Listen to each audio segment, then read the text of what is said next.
ബിസ്മില്ലാഹിർ റഹ്മാനിർ റഹീം.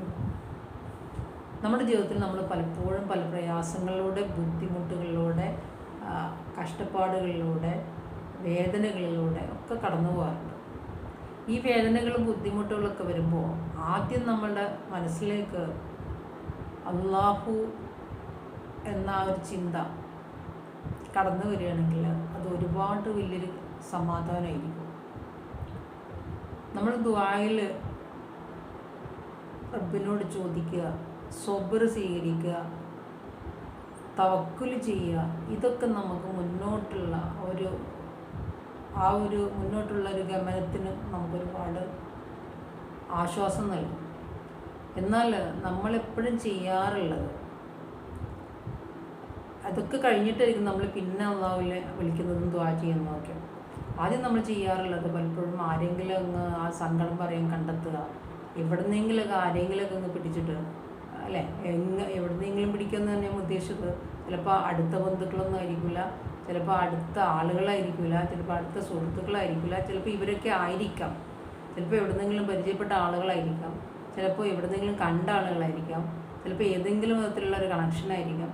ഇങ്ങനെയുള്ള ആളുകളുടെയൊക്കെ മുന്നിൽ നമ്മൾ നമ്മുടെ സങ്കടങ്ങളെ അങ്ങ് കെട്ടഴിച്ച് വിട്ട്, എങ്ങാനും ഇവർ കേൾക്കുന്നവരോ ഒക്കെ ആണെങ്കിൽ നമ്മളങ്ങ് കാര്യങ്ങൾ അതങ്ങനെ അങ്ങ് പറഞ്ഞുകൊണ്ടേയിരിക്കും. ഇത് കേൾക്കാനൊരാളുണ്ടെങ്കിൽ ഒരിക്കലും നമ്മൾ ദുആയിലേക്കോ അള്ളാഹുവിലേക്കോ നമ്മൾ തിരിയാറില്ല. ശരിക്കും ഒരു വേദന വരുമ്പോൾ, ഒരു വിഷമം വരുമ്പോൾ എല്ലാം അള്ളാഹുവിൽ നിന്നുള്ളതാണ് എന്ന് നമ്മൾ തിരിച്ചറിഞ്ഞ് അതിൽ ക്ഷമിക്കുകയും അള്ളാഹുവിനോട് ആ ഒരവസ്ഥയിൽ നിന്ന് നമ്മളെ മോചിപ്പിക്കാൻ വേണ്ടി പ്രാർത്ഥിക്കുകയും, അതുപോലെ അതിൽ അള്ളാഹുവിനോട് നമ്മുടെ ജീവിതത്തിൽ സന്തോഷം ഉണ്ടാകാനോ അല്ലെങ്കിൽ ആ ഒരു പ്രയാസം നീങ്ങിത്തരാനുള്ള ഒരു അവസരം ഉണ്ടാക്കി തരാൻ ദുആ ചെയ്യുകയൊക്കെ ചെയ്യുമ്പോഴാണ് നമുക്ക് സന്തോഷം കിട്ടുന്നത്. എന്നാലൊരു മനുഷ്യന് നമ്മൾ പറയുമ്പോൾ എന്തെങ്കിലും നമുക്ക് ക്ഷമ കൊണ്ട് ഉപദേശിക്കാനോ അല്ലെങ്കിൽ നമുക്കൊരു അതിൻ്റേതായൊരു നല്ലതായൊരു ഉപദേശം നൽകാനോ ഒക്കെ റെഡിയുള്ള ഒരാളുടെ അടുത്ത് നമ്മൾ നല്ലത് പ്രതീക്ഷിച്ച് പോകുന്നത് നല്ലൊരു കാര്യം തന്നെയാണ്. പക്ഷേ ആളുകളെ നമ്മൾ മനസ്സിലാക്കാതെ, ആളുകളെ തിരിച്ചറിയാതെ, ആളുകളുടെ സ്വഭാവം മനസ്സിലാക്കാതെ, എങ്ങനെയുള്ള ആളാണെന്നറിയാതെ നമ്മളിങ്ങനെ പറഞ്ഞുകൊണ്ടിരിക്കുമ്പോൾ ഒരുപക്ഷെ അത് നമുക്ക് ഗുണത്തേക്കാൾ വളരെ ദോഷം ചെയ്യും. അത് വേണ്ട രീതിയിൽ കൈകാര്യം ചെയ്യാനോ അല്ലെങ്കിൽ നമുക്ക് നന്മ ഉപദേശിക്കാനോ അല്ലെങ്കിൽ നന്മ കാണിക്കാനോ ഒന്നും ഇവർ പ്രാപ്തരാവില്ല, അല്ലെങ്കിൽ അവർക്ക് അതിനുള്ള ഒരു മനസ്സിൽ അതിൻ്റേതായ ഒരു നന്മ ഉണ്ടാവില്ല. ചിലപ്പോഴൊക്കെ നമ്മൾ ആ പറഞ്ഞതുകൊണ്ട് തന്നെ നമുക്കൊരുപാട് പ്രയാസങ്ങളായിരിക്കും അനുഭവിക്കാനുണ്ടാവുക. കാരണം ഈ വിഷമങ്ങൾ കുറേ അവിടെ ഇവിടേക്ക് അങ്ങ് പബ്ലിക്കാക്കിയിട്ട് അത് നമ്മളെ അങ്ങ് നമ്മുടെ വിലകെടുത്താനോ അല്ലെങ്കിൽ നമ്മൾ പറഞ്ഞതെന്തോ അവർ വിശ്വസിച്ചതെന്തോ അങ്ങനെയായിരിക്കാം. നമ്മളുടെ വേദനകൾ ഒന്നായിരിക്കാം, അവർ ഗ്രഹിച്ചത് ഒന്നായിരിക്കാം, അല്ലെങ്കിൽ നമ്മൾ പറഞ്ഞ വേദന ഒന്നായിരിക്കാം, അവർ അതിനെ ഉൾക്കൊണ്ടത് അല്ലെങ്കിൽ അവർക്ക് ഉൾക്കൊള്ളാൻ സാധിച്ചത്, അല്ലെങ്കിൽ അവർക്ക് ഇതേ ഉൾക്കൊള്ളാൻ സാധിക്കൂ എന്ന ലെവലിലായിരിക്കും അവരുടെ നിലപാട്.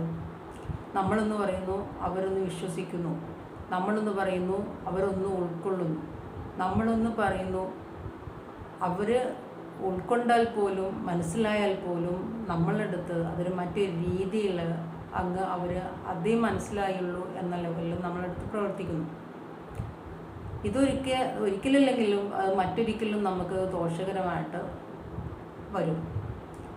കാരണം ഈ പറഞ്ഞ ആളുകളെ നമുക്ക് അത്രത്തോളം നമ്മളെപ്പോഴും ആളുകളെ സെലക്ട് ചെയ്യേണ്ടത് ദീന് അവരുടെ നന്മ നോക്കിയിട്ടാണ്. അവർ ദീനനുസരിച്ച് ദീനനുസരിച്ച് ഞാൻ ഉദ്ദേശിച്ചത്, ദീനനുസരിച്ച് ജീവിക്കുന്ന ഒരാൾ പലപ്പോഴും നല്ലൊരു മനസ്സ് അവർക്ക് ഉണ്ടാവും എന്ന് നമുക്ക് പ്രതീക്ഷിക്കാം. എന്നാൽ അതിനനുസരിച്ച് കുറേയൊക്കെ അവരുടെ പ്രവർത്തനങ്ങളും കാര്യങ്ങളൊക്കെ നോക്കിയിട്ട് ഒരാളെ മനസ്സിലായതിൻ്റെ ശേഷം മാത്രം അവർ നന്മ ചെയ്യുന്ന ആളുകളാണ്, അവർ നല്ലത് മാത്രം ഉദ്ദേശിക്കുന്ന ആളുകളാണ്. അവർ മറ്റുള്ളവർക്ക് വേദന അല്ലെങ്കിൽ പ്രയാസങ്ങൾ ഇത് കാരണം തരില്ല കൊടുക്കില്ല എന്നൊക്കെ മനസ്സിലാക്കിയിട്ട് അവരുടെ അടുത്ത് കാര്യം അവതരിപ്പിക്കുമ്പോൾ നമുക്കതിന് എന്തെങ്കിലും നല്ലൊരു അതിൻ്റേതായൊരു ഗൈഡൻസോ അല്ലെങ്കിൽ എന്തെങ്കിലും ഒരു ഉപദേശമോ നല്ല ഒരു തരം ഒരു വഴികാട്ടലൊക്കെ ഉണ്ടാവും എന്നുണ്ടെങ്കിൽ മാത്രം നമ്മൾ അവരുടെ അടുത്ത് കാര്യങ്ങൾ അവതരിപ്പിക്കുക. അതല്ലെങ്കിൽ നമുക്ക് വേദനിക്കാനും നമുക്ക് വിഷമിക്കാനും ഒക്കെ അത് തന്നെ ധാരാളം മതിയാവും. ഏതായാലും അല്ലാതായാലും നമ്മളെ നല്ല മനുഷ്യരിൽ ഉൾപ്പെടുത്തട്ടെ, നല്ല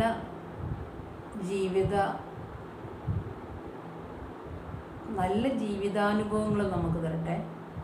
ഇനി എങ്ങാനും വല്ല പ്രയാസങ്ങളോ ബുദ്ധിമുട്ടുകളോ ഒക്കെ വന്നാൽ റബ്ബിൽ തവക്കുൽ ചെയ്ത് സ്വബ്റോടുകൂടെ ജീവിക്കാനുള്ള തൗഫീഖ് നൽകട്ടെ.